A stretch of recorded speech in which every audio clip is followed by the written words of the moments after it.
नमस्कार दोस्तों, आप सभी का बहुत बहुत स्वागत है हमारे यूट्यूब चैनल करियर पॉइंट पे।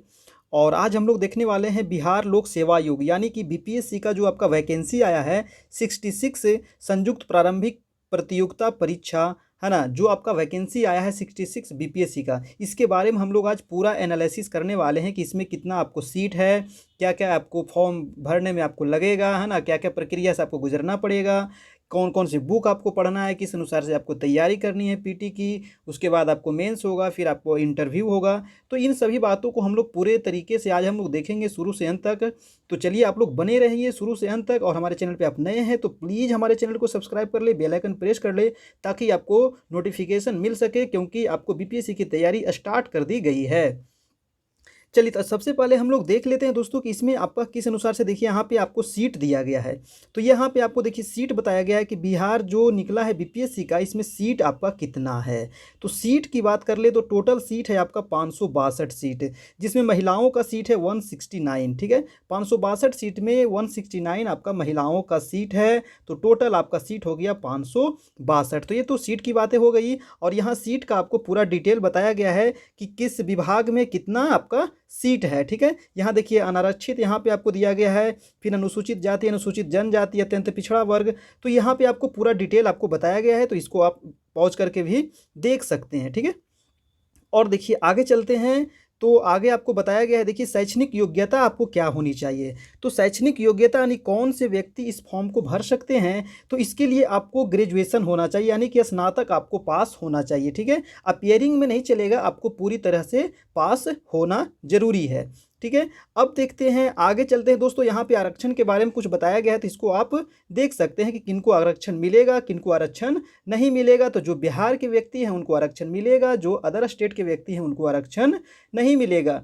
ठीक है, उनको आपको जनरल में रखा जाएगा। तो इसको आप लोग पॉज करके देख लीजिएगा, है ना। और देखिए यहाँ पे आपको कोड दिया गया है, जब आप फॉर्म भरिएगा तो वहाँ पे आपको मांगा जाएगा कि आप अनुसूचित जाति हैं, और ये कास्ट जो सर्टिफिकेट है ये आपको बना करके रखना पड़ेगा। अगर आप ओबीसी हैं तो ओबीसी आपका बना कर रखना पड़ेगा, एससी हैं, एसटी हैं, है ना, पिछड़ा वर्ग हैं, जो भी हैं आपको ये बनाकर रखना पड़ेगा, और उसी अनुसार से आपको फॉर्म फिलअप करना पड़ेगा। ठीक है, और देखिए फॉर्म जो फिलअप है, आप लोग जब लास्ट डेट हो ना उससे एक सप्ताह पहले आपका पूरा फॉर्म कम से कम भर ले, क्योंकि लास्ट में क्या होता है ना कि सभी लोग लास्ट में ही फॉर्म भरते हैं, इस वजह से कभी कभी सर्वर डाउन हो जाता है। तो इसलिए आप क्या करें कि एग्ज़ाम जब फॉर्म फिलअप का लास्ट डेट हो उससे पहले ही अपना फॉर्म फिलअप पूरी तरह से कर ले। आगे देखिए आपको यहाँ पे क्या बताया गया है। चलिए आगे देखते हैं, उम्र सीमा। उम्र सीमा ये देखिए काफ़ी इंपॉर्टेंट है पॉइंट। तो देखते हैं उम्र सीमा कितनी होनी चाहिए, है ना।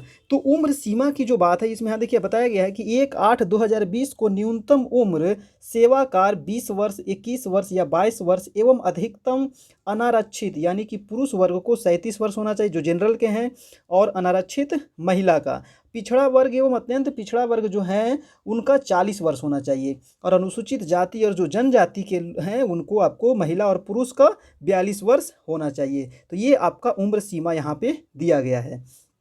आगे देखिए आपको देखते हैं, आगे इसमें बताया गया शारीरिक क्षमता के बारे में। ठीक है, तो अगर आप डीएसपी का फॉर्म भरते हैं तो इसमें आपको 5 फीट 5 इंच आपका हाइट होना चाहिए। ठीक है, तो ये डीएसपी के लिए पोस्ट का आपको यहाँ पे दिया गया है। और महिलाओं का कितना होना चाहिए, तो 5 फीट 3 इंच। ठीक ना।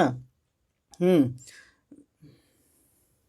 चलिए महिलाओं का देखिए यहाँ पे आपको पूरा तरीके से बताया गया है, तो इसको आप पूरा पढ़ लीजिएगा। बिहार पुलिस सेवा या जिला समादेष्टा के लिए पुरुष उम्मीदवारों की न्यूनतम ऊंचाई जो है 5 फीट 5 इंच, और न्यूनतम छाती की माप जो बिना फुलाए आपका 32 इंच होनी चाहिए। परंतु अनुसूचित जाति और जनजाति के उम्मीदवारों के प्रसंग में उपयुक्त शारीरिक माप के उम्मीदवार उपलब्ध नहीं होने पर उनकी ऊंचाई 5 फीट 3 इंच तथा छाती की माप बिना फुलाए 31 इंच होनी चाहिए। और महिलाओं की जो न्यूनतम ऊंचाई है वो 5 फीट 2 इंच होनी चाहिए। चलिए आगे यहाँ बताया जा रहा है, यहाँ मेगा सूची के बारे में कुछ दिया गया है, तो इसको आप लोग देख लीजिएगा। ठीक है, ये देखिए आपको शुल्क जब इंपॉर्टेंट है कि कितना आपको फॉर्म भरने में शुल्क लगेगा। तो अगर आप सामान्य अभ्यर्थी हैं यानी कि जनरल हैं तो आपको 600 रुपया लगेगा। ठीक है, और अगर आप बिहार के अनुसूचित जाति या जनजाति के हैं तो आपको 150 रुपया लगेगा। और अगर आप महिला हैं तो भी आपको 150 रुपया ही लगेगा। और अगर आप दिव्यांग अभ्यर्थी हैं तो भी आपको कितना लगेगा दोस्तों, 150 रुपया यानी कि 150 रुपया। और अदर स्टेट के हैं दोस्तों तो आपको 600 रुपया आपको फॉर्म का फिलअप पैसा लगेगा। तो ये तो हो गया आपका शुल्क। और देखिए आपको आगे जो मेन सबसे इम्पोर्टेंट है और जो सबसे ज़्यादा प्रश्न पूछा गया है कि सर प्रारंभिक परीक्षा में सिलेबस क्या होगा। तो चलिए देखते हैं सिलेबस क्या होगा इसमें। तो संयुक्त जो प्रारंभिक प्रतियोगिता परीक्षा है सामान्य अध्ययन विषय की होती है। आपको पता है ये जो एग्ज़ाम होता है पीटी का, ये सामान्य अध्ययन क्या होता है, यानी कि इसमें 140 जो प्रश्न रहेगा ये जनरल नॉलेज रहेगा, जीएस रहेगा, और आपका 10 जो मार्क रहेगा, मार्क्स का जो 10 क्वेश्चन रहेगा ये आपको मैथ से पूछा जाता है। उसमें एक दो आपको रीजनिंग का भी क्वेश्चन पूछ लिया जाता है। आगे देखिए दोस्तों, इसमें बताया जा रहा है कि सामान्य अध्ययन की विषय होगी सामान्य परीक्षा के लिए, जिससे सभी प्रश्न वस्तुनिष्ठ प्रकृति के बहुविकल्पिक होंगे। और परीक्षा की अवधि कितनी होती है, तो 2 घंटे की होती है। और कुल कितने प्रश्न होते हैं, तो 150 होते हैं और 150 अंक के भी होते हैं। और इसमें निगेटिव मार्किंग नहीं होता है दोस्तों। तो आपको क्या करना है, सभी क्वेश्चन को बना करके आना है, एक भी प्रश्न को नहीं छोड़ना है। तो पूरा देखिएगा, शुरू से अंत तक देखिएगा तो आपको पूरी जानकारी मिल जाएगी। फिर आपको कहीं भी दूसरे वीडियो देखने की आवश्यकता नहीं पड़ेगी। फिर आराम से आप तैयारी में जुट जाइएगा और आपको पूरी तैयारी भी यहाँ पे करवाई जा रही है। आगे देखिए बताया जा रहा है कि इस प्रारंभिक परीक्षा में आपको क्या क्या पूछा जाएगा। तो ये आपका दूसरा नंबर पॉइंट है कि इस प्रारंभिक परीक्षा में सामान्य विज्ञान, राष्ट्रीय एवं अंतर्राष्ट्रीय महत्व की समसामयिक घटनाएं, मतलब कि करेंट अफेयर, आपको नेशनल और इंटरनेशनल टाइप का क्वेश्चन आपको पूछा जाएगा। यानी कि अगर लगभग आपको 1 ईयर का आपको पूछा जाता है। ठीक है, मैं लास्ट में बताऊँगा कि आपको कौन कौन से बुक पढ़ना है कौन से सब्जेक्ट के लिए। ठीक है, हाँ लास्ट में मैं ये बातें बताऊँगा। अभी आपको देख लेते हैं, भारत का इतिहास आपको पढ़ना है, बिहार का इतिहास पढ़ना है। ठीक है, इसकी प्रमुख विशेषताएं, सामान्य भूगोल हो गया, बिहार के प्रमुख भौगोलिक प्रभाग, यहाँ की महत्वपूर्ण नदियाँ। और क्या बताया गया है दोस्तों कि भारत की राज व्यवस्था, मतलब कि आपको पॉलिटी, आर्थिक व्यवस्था यानी कि इकोनॉमिक्स, आज़ादी के पश्चात बिहार की अर्थव्यवस्था के प्रमुख परिवर्तन। और देखिए खास करके बिहार से क्वेश्चन आपको पूछा जाता है, क्योंकि बीपीएससी का एग्जाम है। तो लगभग आपको 15 से 20 क्वेश्चन आपको बिहार से खास आपको पूछा जाएगा अलग से। ठीक है, हिस्ट्री में तो रहेगा ही बिहार से, लेकिन अलग से आपको क्वेश्चन पूछा जाएगा बिहार से। आगे देखिए यहाँ बताया जा रहा है कि भारत का राष्ट्रीय आंदोलन, इसमें बिहार का योगदान क्या है, ये क्वेश्चन आपको पूछा जाएगा। और सामान्य मानसिक योग्यता को जांचने वाले प्रश्न हो गए, यानी कि मैथ होगा, और कुछ आपको उसी में प्रश्न आपको रीजनिंग दिया हुआ रहता है। ठीक है, तो ये तो हो गया दोस्तों आपका प्रारंभिक परीक्षा का सिलेबस की क्या क्या आपको एग्जाम में पूछा जाएगा। टोटल 150 प्रश्न 150 मार्क्स का पूछा जाता है, इसमें निगेटिव मार्किंग नहीं होता है। आगे देखिए यहाँ पे बताया जा रहा है कि मुख्य परीक्षा में आपको एक सब्जेक्ट आपको चुनना पड़ता है। ठीक है, मुख्य परीक्षा में एक सब्जेक्ट आपको चुनना पड़ता है मुख्य परीक्षा के लिए, यानी कि मुख्य परीक्षा हेतु ऐच्छिक विषय का यहाँ पे कोड दिया गया। जब आप फॉर्म भरिएगा पीटी का तो उसमें आपको कोड मांगेगा कि आप कौन सा ऐच्छिक विषय लेना चाहते हैं मेंस के लिए। तो यहाँ देखिए आपको कुछ सब्जेक्ट दिया गया है, बहुत सारा लैंग्वेज है, बहुत सारा सब्जेक्ट है, 34 टोटल सब्जेक्ट है। इसमें से आपका जो जिस पे ज़्यादा पकड़ हो, जिस पे आप लिख सकते हो अच्छे से, किसी भी प्रश्न पे आप अच्छे से तरीके से लिख सकते हो, है ना, अच्छे तरीके से बोल सकते हो, तो ये आपको चुनना है। इसमें से दोस्तों बहुत सारा विषय है जो आपको अच्छा लगता हो। ठीक है, कृषि विज्ञान है, पशुपालन है, पशु चिकित्सा है, मानव विज्ञान है, वनस्पति विज्ञान है ना, भूगोल है, इतिहास है, बहुत सारे सब्जेक्ट है। इसमें आपको जो अच्छा लगे इसमें से चुन सकते हैं। ज़्यादातर देखिए आपको लोग चुनते हैं एलएसडब्ल्यू, तो एलएसडब्ल्यू क्योंकि इसका सब्जेक्ट होता है थोड़ा, विषय जो होता है ये काफ़ी छोटा होता है इसका, इसलिए ज़्यादा करके लोग एलएसडब्ल्यू भी लेते हैं। और आपको जो अच्छा हो आप ले सकते हैं। यहाँ पे देखिए आपको बताया गया है कि उम्मीदवारों को उपयुक्त विषयों में से किसी एक विषय का चयन मुख्य परीक्षा के लिए करना होता है। तो ये आपको जरूरी है, जब आप पीटी का फॉर्म भरिएगा तो उसमें आपको मांगा जाएगा। ठीक है, तो आपको एक विषय को चुनना पड़ेगा। ठीक है ना। आगे हम लोग देखते हैं दोस्तों, यहाँ देखिए डेट दिया गया है आपको एग्ज़ाम का।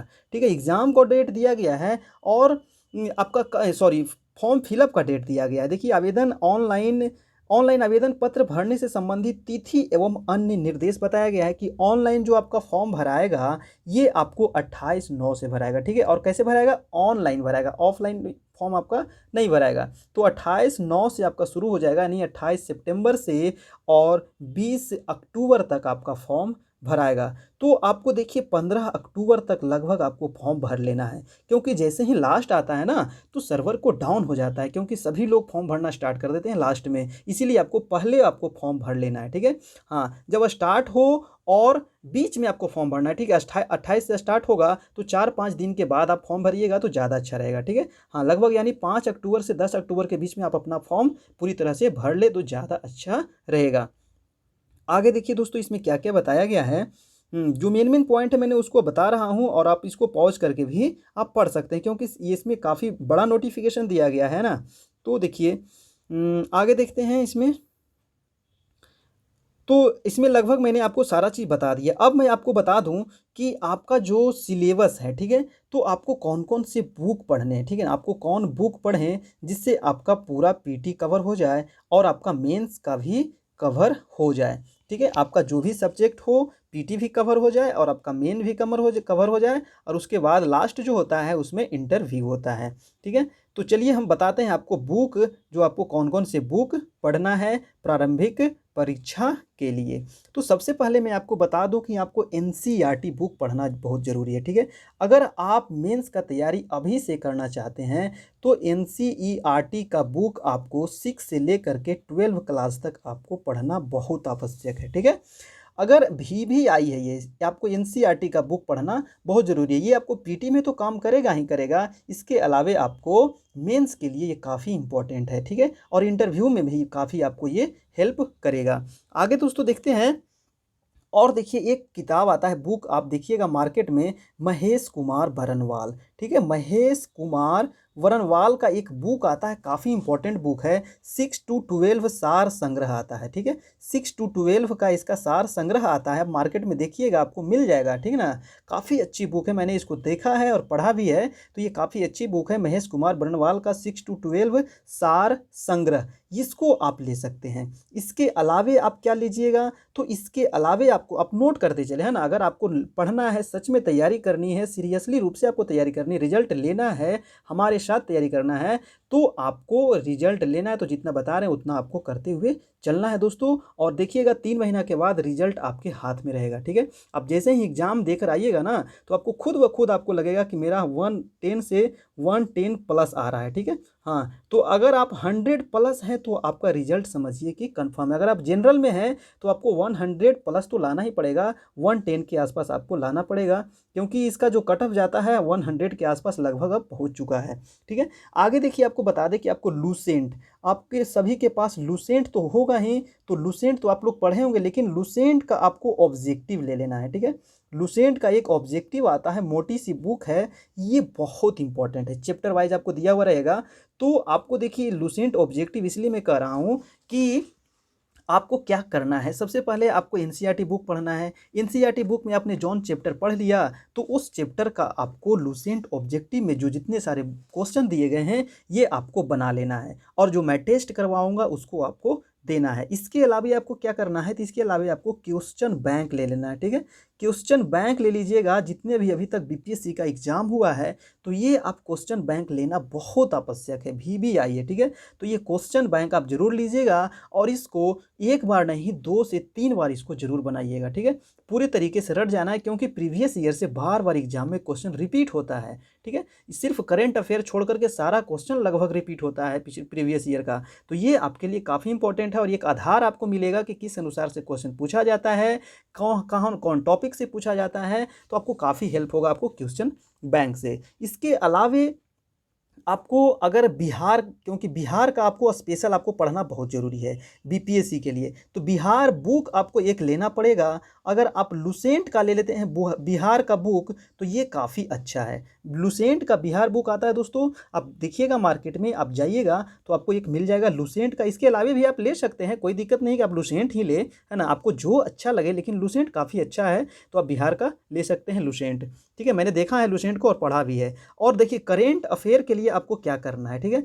करेंट अफेयर क्योंकि आपका मेन इंपॉर्टेंट सेक्शन है, क्योंकि इससे वर्तमान समय में 35 क्वेश्चन लगभग आपको एग्जाम में पूछा जा रहा है, 35 प्लस पूछा जा रहा है। ठीक है, हाँ 65वीं आप देख ले, 64वीं देख ले, तो इसमें बहुत सारा करेंट अफेयर आपको पूछा जा रहा है। और एक जो आपका हिस्ट्री है, ये दोनों सेक्शन है ना, 50% क्वेश्चन ये दोनों सेक्शन से आपको वर्तमान में पूछा जा रहा है। 35 लगभग प्लस इसमें है और 35 प्लस इसमें है, लगभग 40 प्रश्न, यानी दोनों मिला करके देख लेते आपको आधा प्रश्न से तो यही दोनों से आपको एग्जाम में पूछा जाता है। तो करेंट अफेयर के लिए आपको क्या करना है, कम से कम तो 1 साल का यानी 1 ईयर का आपको पूरा करेंट अफेयर कंफर्म होना चाहिए, मतलब याद होना चाहिए। मतलब देखिए 2020 में 27 दिसंबर को आपको एग्जाम का डेट दिया गया है, तो आपको कम से कम भी अगर कहा जाए तो दिसंबर 2019 से लेकर के दिसंबर 2020 तक आपको पूरा करेंट अफेयर कवर होना चाहिए। ठीक है, और करेंट अफेयर जो आपको नेशनल और इंटरनेशनल और बिहार, ये तीनों टाइप का आपको क्वेश्चन पूछा जाएगा। इकोनॉमिकल टर्म पूछा जाता है, उसमें कुछ कुछ डाटा वाला भी क्वेश्चन पूछ दिया जाता है, जो काफ़ी बच्चे इसमें जाकर फंस जाते हैं। ठीक है, तो ये तो हो गया आपको करंट अफेयर और मैंने सारा बुक आपको बता दिया। इसके अलावे मैं आपको डेली बेसिस पे आपको टेस्ट सीरीज करवाऊंगा। ठीक है, डेली आपको टेस्ट सीरीज करवाऊंगा, यानी कि 9 PM 9 बजे रात में आपका डेली टेस्ट सीरीज होगा। तो आपको ये टेस्ट देना है और टेस्ट सीरीज में आपको टोटल 150 प्रश्न करवाया जाएगा। तो दोस्तों पूरे मतलब पूरा 100 मतलब जितना सेट में आपको पूछा जाता है ना, यानी कि 150 प्रश्न आपको एग्जाम में पूछा जाएगा, तो 150 प्रश्न का आपको पूरा होल टेस्ट आपको कराया जाएगा। ठीक है, फुल टेस्ट आपको करवाया जाएगा। तो आप लोग टेंशन नहीं लेना है, और जो टेस्ट करवाया जाएगा इसमें आपको फुल डिस्कशन भी करवाया जाएगा। हर एक प्रश्न का आपको फुल डिस्कशन करवाया जाएगा। एक प्रश्न पे लगभग आपको 4 से 5 प्रश्न आपको क्लियर हो जाएगा। तो ये आपके लिए काफ़ी इंपॉर्टेंट है। आपको जो मैंने बुक बताया उसको पढ़ना है, और जो मैं टेस्ट करवाऊँगा डेली, आपको इसको टेस्ट देना है और आपको बताना है कि आपको क्या समस्या है, क्या नहीं है ना, आपका क्या गड़बड़ी है, किस चीज़ में आपका कमज़ोर है, तो उसका भी मैं समाधान आपको अलग से करने को तैयार हूँ। तो ये था दोस्तों आज कुछ बीपीएससी से संबंधित, एग्ज़ाम से संबंधित जो आपका फॉर्म निकला है, ये काफ़ी इंपॉर्टेंट है। आपके पास टोटल अभी 3 महीना समय है, और 3 महीना आप मेरे साथ लगे रहिए। आपको देखिएगा 3 महीना के बाद आप 100 है ना 10 के प्लस आपका मार्क्स आने वाला है। ठीक है, अगर आप मेरे साथ शुरू से अंत तक आप बने रहते हैं तो आपको कहीं भी जाने की आवश्यकता नहीं है। आपको जितना कराया जा रहा है आप उतना चुपचाप करते रहिए बस। ठीक है, और जो बुक बताया गया दोस्तों, इसे आप अगर आप पढ़ना चाहते हैं सीरियसली रूप से, तो ज़रूर इसे लीजिएगा और इसे आप पढ़कर देखिएगा। काफ़ी अच्छी बुक है ये। ठीक है, हाँ तो दोस्तों, और अगर आप एसआई का दरोगा का अगर आप टेस्ट देना चाहते हैं, तो एसआई का दरोगा का भी आपका टेस्ट स्टार्ट हो रहा है परसों से। ठीक है, आज आपको ये सिलेबस बता दिया गया और कल से बीपीएससी का टेस्ट आपको स्टार्ट हो जाएगा। तो कल से आप लोग ज़रूर से ज़रूर ज्वाइन कीजिएगा। इसके लिए आपको कुछ करना नहीं है, और सारा टेस्ट आपको फ्री होगा। कोई भी चार्ज आपको नहीं लगेगा दोस्तों, सारा टेस्ट मैं फ्री लूँगा। कोई भी चार्ज, किसी को भी 1 रुपया भी जमा करने की आवश्यकता नहीं है।